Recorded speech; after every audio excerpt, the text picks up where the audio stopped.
문화론을 담당하고 있는 박정희 교수입니다. 한 학기 동안 청소년 문화에 대해서 여러분과 함께 하도록 하겠습니다. 첫 강의인데요. 지난 OT 때 제가 참석을 하지 않아서 OT 자료는 제가 별도로 올려놓도록 하겠습니다. 우리가 이제 1교시를 시작할 텐데요. 우리가 이번 강의는 청소년 문화론이기 때문에 어, 주로 청소년이 어떻게 이해해야 하느냐 그 부분하고 문화라는 게 이제 또 어떤 의미를 가지고 있느냐 그 중에서 청소년의 문화는 또 어떠한지에 대해서 서로 살펴보도록 그렇게 하겠습니다. 먼저 청소년이란 무엇인가 이게 이해를 해야 되겠죠. 그래서 청소년의 역사적 이해를 먼저 살펴보고 그 다음에 청소년의 개념적 이해 그리고 청소년의 발달적 이해를 이렇게 순서대로 살펴보도록 하겠습니다. 우리가 이제 어떤 역사라고 하는 것은 쭉 현재를 제대로 알고 미래를 조망하기 위해서 과거의 그런 사정들을 들여다보는 것이죠. 그렇다면 우리가 청소년이라는 것을 우리가 계속 이제 여러분들도 대부분 청소년기를 이렇게 지내왔겠죠. 그렇기 때문에 이제 청소년이라는 것을 어렴풋이 그럼 어떤 분들은 굉장히 이제 상당히 힘들게 또 거쳐온 사람도 있을 겁니다. 예로부터 항상 그렇잖아요. 항상 그 시대가 가장 진지하죠. 그렇기 때문에 아주 오래전 고대에서도 철학자들이 청소년에 대해서 상당히 이제 박하게 생각한 적도 있었어요. 그래서 그때 뭐 고대 그리스 정도인데 BC 18세기 경에도 요즘의 변덕스러운 청소년들의 문제다. 그래서 미래가 없다. 이렇게 보기도 했어요. 지금 이제 21세기인데요. 그래서 해시오라는 이런 철학자는 내가 어렸을 적에는 조신하게 굴고 어른을 존경하도록 배웠으나 지금의 청소년들은 지나치게 약삭 빠르고 귀를 참지 못한다. 이렇게도 얘기를 했어요. 18세기에 BC 18세기에 그런 말을 했다면 지금 21세기에도 이런 말을 하죠. 그렇기 때문에 항상 청소년에 대해서 이렇게 이렇게 박하게 또 생각하는 사람도 있었다는 거죠. 그때 당시에. 그런가 하면 플라톤이란 철학자는 인간의 가장 높은 차원의 이성 발달의 초기가 청소년기다. 이렇게 보기도 했고, 또 아리스토텔레스라는 철학자는 최초로 인간 발달 단계를 이렇게 나눠가지고 거기 발달 특성의 차이를 얘기도 했어요. 뭐 오늘날도 이렇게 나누기도 하죠. 근데 유아기는 태어나서 7세고요. 소년기는 7세에서 사춘기, 청년기는 사춘기부터 21세까지다. 이렇게 나눴어요. 이렇게 나누는 기준은 그때그때 다르겠죠. 굉장히 청소년기가 어디까지 포함되느냐는 상당히 논란이 있고 또 각자 학자마다 다르기도 하고 어떻게 법에서 또 정하기도 하고 그렇습니다. 청소년기 초기에는 불안정하고 인내심이 부족하고 자기 통제 능력이 부족하다 이렇게 봤지만 후기 청소년 21세기경에 이르면 자기 통제 능력이 많이 개선된다 이렇게 보기도 했습니다. 그런가 하면 이제 그 다음에 중세 시대가 들어오는데 여러분도 익히 알다시피 중세 시대는 약간 신중심주의 사고가 강했고 철학이 상당히 이제 쭉 이렇게 구박을 받은 시대다 이렇게 얘기를 배웠을 겁니다. 그렇기 때문에 중세 시대는 굉장히 이 인간 발달에서 청소년을 매우 편협하게 봤어요. 그리고 청소년을 비인격적 존재로 취급하기도 했죠. 단지 청소년은 축소된 성인이다 이렇게 생각을 했어요. 그렇기 때문에 청소년은 견습공, 하급 기술자, 독자적 문화와 사고방식은 허용되지 않고 성인의 축소판이기 때문에 이런 일들도 다 해야 된다 이렇게 보면서 엄격한 교리주의를 표출했죠. 그래서 청소년들이 만약에 행동을 잘못하면 악령이 내재되어 있다. 그래서 그 혹독한 훈육과 체벌을 했다는 거죠. 노동을 통해서 악령을 몰아내야 한다. 이렇게 하면서 노동을 또 강제하기도 했어요. 이번에 체벌 문제가 이제 요즘에도 계속 문제가 되는데요.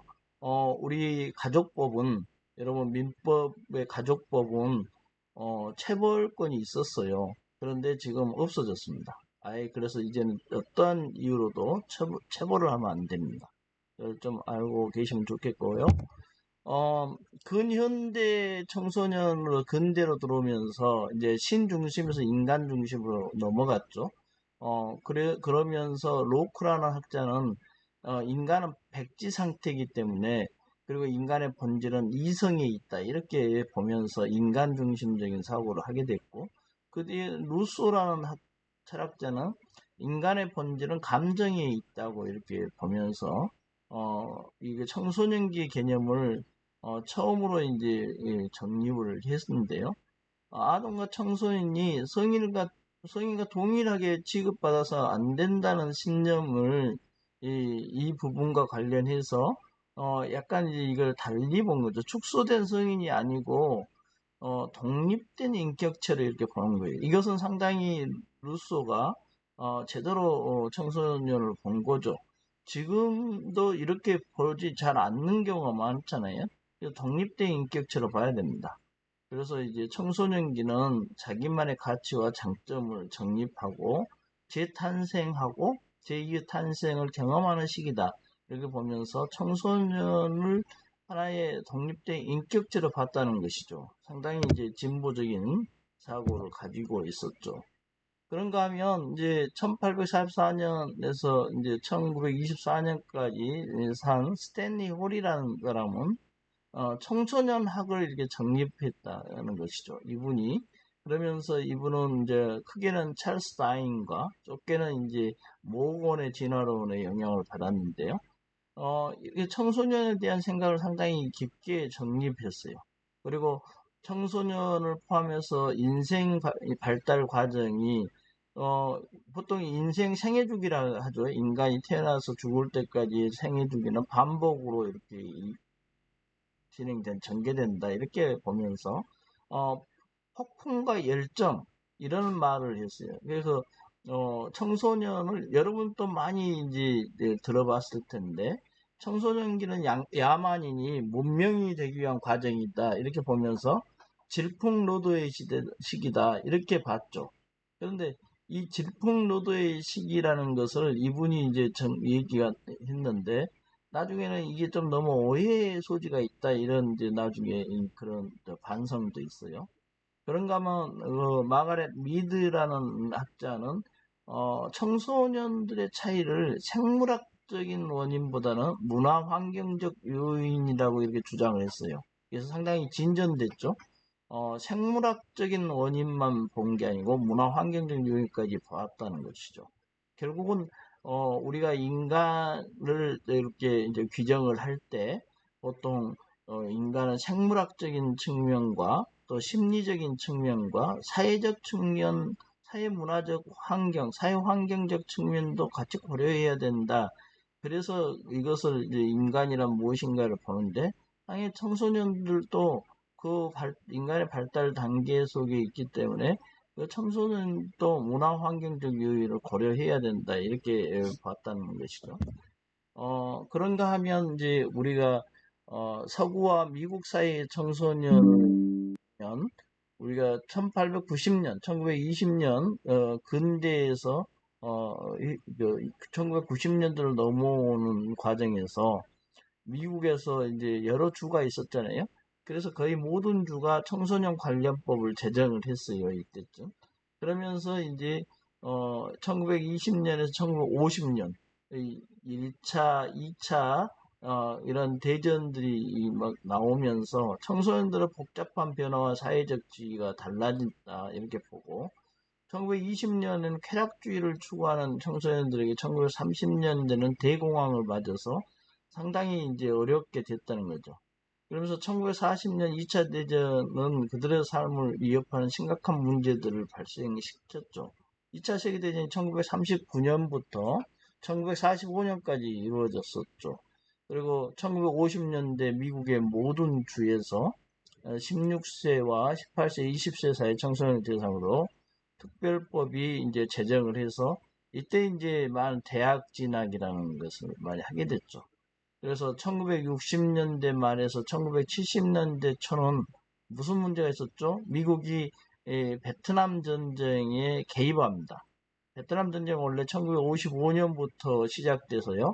1975년에 끝난 전쟁입니다. 거기에 이제 미국이 개입을 했어요. 그래서 원래 그 남베트남 그리고 북베트남이 북베트남이 결국은 이제 그 승리했죠.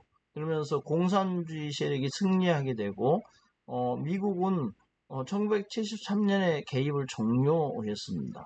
그래서 미국에 이제 상당한 이제 타격을 줬죠. 베트남 전쟁에서 이제 미국이 개입했음에도 불구하고 결국에는 공산주의 세력이 승리함으로써 상당히 미국에 타격을 줬지만 그때 당시에 미국이 왜 비합리적인 베트남 전쟁에 참여하느냐 해서 청소년들이요 이때 굉장히 정치적 저항 운동을 했습니다. 그런 특이한 역사가 있다는 거죠. 그리고 1970년대가 들어서면서 이제 청소년들의 교육을 상당히 해서 이제 결국은 성취 지향적 직업이나 지상승적 직업에 관심을 갖게 됐죠. 그래서 물질적 관심도 상당히 미국이 이제 물질적인 측면이 강해져서 여러 가지 물질적인 관심도 청소년들의 어떤 생각의 어떤 그 동기를 지배했고 여성에 대한 관심도 상당히 이제 그때부터 나타나면서 페미니즘이라는 새로운 장르를 열었어요. 그런가 하면 이러한 이제 한국의 청소년은 상당히 이제 그 우여곡절이 더 많았죠. 왜냐하면 우리가 이제 청소년을 홀에 아까 어덜런선스라고 해가지고 청소년기를 일본이 번역했고 올해 일제강점기가 있었죠. 그때 이제 청소년이란 말이 언론 매체나 법조문에 등장하기 시작했다고 그래요. 그러면서 이제 일반화되기 시작한 것은 해방 이후에 1960년대 이후 이렇게 보편화됐다고 그럽니다. 근대사에서 청소년요 가족의 일원이었고 학생이라는 어떤 독자적인 위상이 있었죠. 그리고 이제 그런데 이제 문제가 소수만이 학생이고 주변적 범죄에 속하는 청소년은 근로 청소년이다 이렇게 나누기도 했어요. 우리나라 같은 경우는 1970년대에도 역시 산업화가 아주 고도화되면서 산업역군이라는 표현도 썼습니다. 그런가 하면 1980년대에는 이제 다수의 청소년이 진학을 하게 됐죠. 그래서 이제 이때는 청소년들을 뭐 착한 청소년, 비행 청소년 이렇게 나누기도 했어요. 이게 나눈 그때 당시 시각들이죠. 1980년대는 중고등학교를 이제 뭐 강압적으로 그리고 통제해서 공부하는 잘하는 사람은 모범생, 그리고 열등생, 부적응자, 비행자 이러한 표현들을 청소년들한테 네이밍을 했었습니다. 1990년 전후로 해서 이제 청소년들이 소비 자본주의 체제 하에서 소비자라는 이름으로 전환되기도 했어요. 그래서 이 학생이라는 심벌을 일탈한 청소년도 생기게 되고 상당히 개인화되고 파편화되고 그랬죠. 그러면서 그러한 문화들을 대변자가 서태지와 아이들이었죠. 그래서 이러한 신세대 청소년들의 새로운 패러다임을 형성을 하게 됐습니다. 그 이후에 이제 X세대 대중문화가 이제 계속 침투하면서 자유분방한 가치관과 소비성을 가지고 있고 그러다 보니까 기성세대에 대한 비난을 하게 됐죠. 그러면서 또 Y세대라고 했고 어릴 때부터 이제 컴퓨터에 익숙한 세대들이 나타나고 요즘 Z세대, N세대 여러 가지 M세대 이렇게 해가지고 결국은 디지털 노마드 이런 말도 나오고 그래서 유비 노마드 이렇게도 얘기를 하면서 또 그 다음 뉴 W 세대 이루 말할 수 없는 세대들이 이제 새롭게 침투하고 있죠.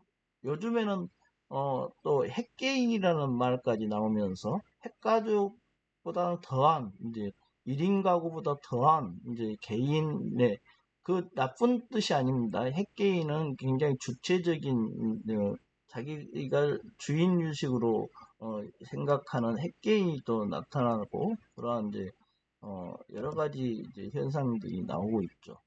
웹 3.0 시대의 청소년이라고 해서 보면 웹을 기준으로 해서 웹 1.0 세대가 인터넷에서 문자, 영상, 음성을 표현하는 그래서 자신의 의사소통을 하는 웹 1.0 시대라면 웹 2.0 시대는 싸이월드, 마이스페이스, 그리고 참여, 공유, 개방 뭐 이런 것들을 추구하면서 자신들의 생각과 개성을 마음껏 표출하고 있는 웹 2.0 시대가 있었습니다.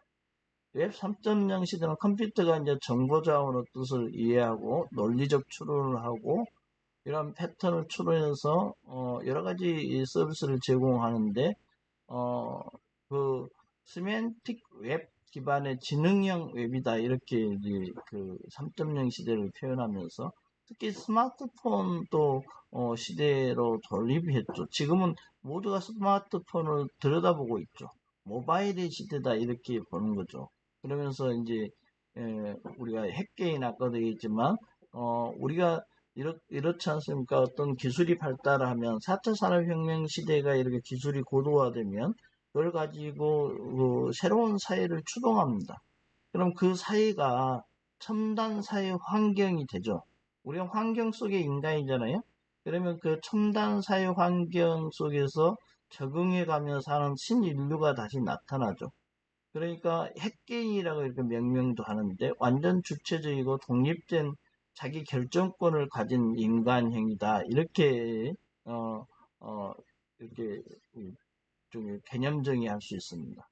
이런 핵개인들은 가상현실과 증강현실을 초융합하여서 그리고 초고속, 초연결, 초저지연은 어떤 이렇게 연결의 간격이 아주 짧다는 거예요. 초현실의 사회를 이렇게 만들면서 이러한 첨단 사회 환경 속에서도 잘 적응하고 소통하고 살아가는 이러한 인류들이 나타나고 있다는 것이죠. 이러한 이제 청소년의 역사적 이해가 지금 과거 고대부터 이렇게 우리가 청소년이 문제가 있다, 뭐 질풍노도의 시대를 거쳤다, 뭐 여러 가지 다양하게 이제 청소년들을 바라왔다는 거고 지금은 결국은 신인류들이 계속 나타나고 있다는 것이죠. 이러한 이제 맥락에서 청소년을 또 개념적으로 우리가 이해해 볼 필요가 있습니다. 여기서 개념이라는 것은 항상 그 유동적이고 상대적인 것이죠. 그럼에도 불구하고 우리는 이제 개념적으로 청소년을 어떻게 이해할까를 한번 살펴볼 필요가 있다는 것입니다. 청소년이라는 것은 20대 청년기, 10대 소년, 소녀기, 이런 대상으로 해서 이제 지적, 정서적, 신체적 특성이 미성숙한 상태에서 성숙한 상태로 변해가는 과도기다. 이렇게 보는 것이죠. 여기서 이제 미성숙과 성숙의 문제는 약간 이제 여러 가지 생리적인 것뿐만 아니라 여러 가지 이제 사회적인 성숙을 얘기하는 겁니다.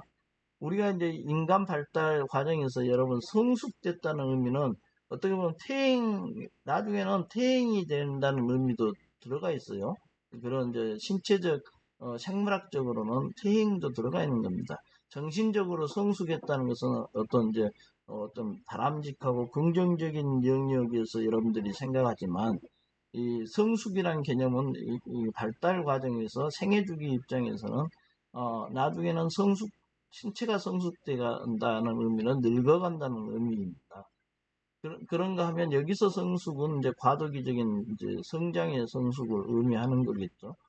청소년기를 이렇게 나눠 볼 수 있어요. 나누는 것은 상당히 이제 여러 가지 유동적이기 때문에 고정해서 여러분들이 이해하지 마시고 그때그때 필요에 의해서 어디까지를 뭐 이런 단계로 나눌 것이냐 이런 부분들을 한번 유동적으로 생각하시면 됩니다. 인간의 생애 주기에서 유아기는 취약 전까지 보통 유아기다 하고 10대 정도를 소년기다 이렇게 보기도 해요. 20대를 청년기다 이렇게 보기도 하고 3, 40대를 장년기, 노년기를 50대 이상으로 보기도 하죠.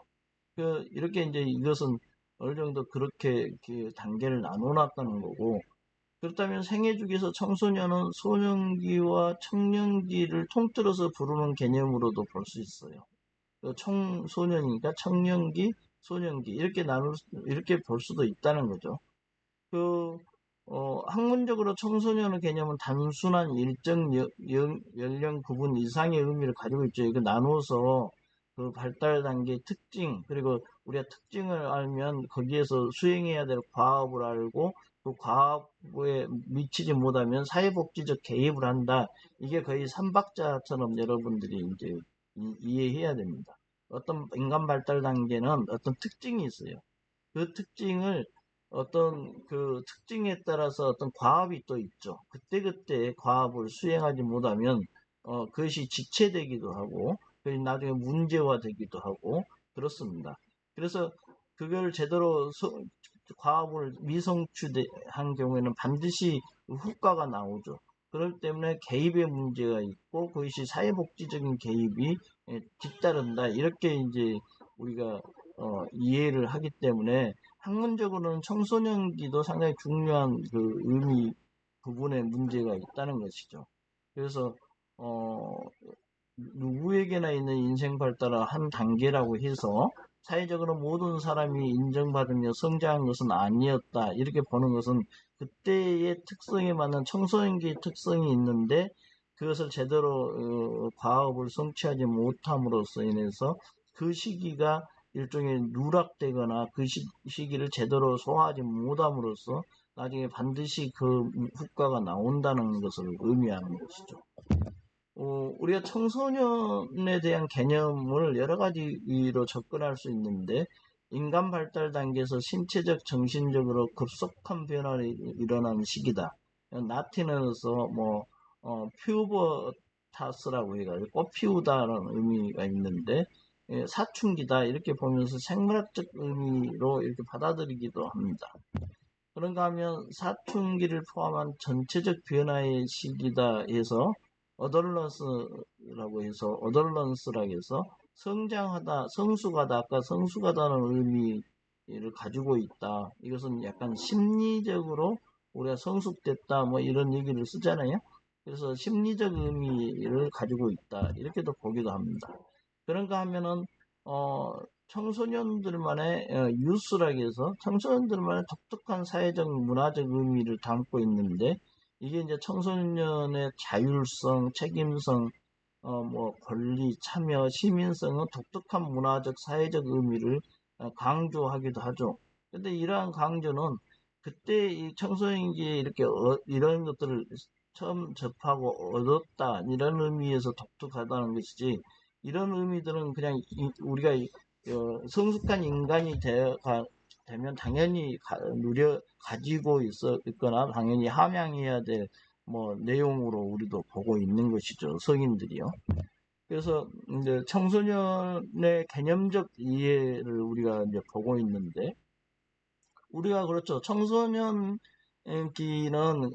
각 사회에 따라서 다르게 이제 구분할 수도 있다고 그랬죠. 그래서 그것은 사회 문화적 환경이 달라지기 때문에 그렇습니다. 그리고 발달의 정도도 청소년기 기간이 이렇게 상당히 달라질 수 있어요. 발달의 수준이 다르면 발달 수준이 높은 사회와 발달 수준이 낮은 사회를 이렇게 나눌 수도 있는 겁니다. 그래서 우리나라 같은 경우는 어떤가요? 발달 수준이 높은 사회인가요? 그래서 우리나라는 대부분 발달 수준이 좀 높은 편에 속한다고 하고 그래서 청소년기 기간이 길어지고 있죠. 사회 문화의 중심부가 청소년들도 상당히 진입했다는 것으로 긍정적으로 해석할 수도 있습니다.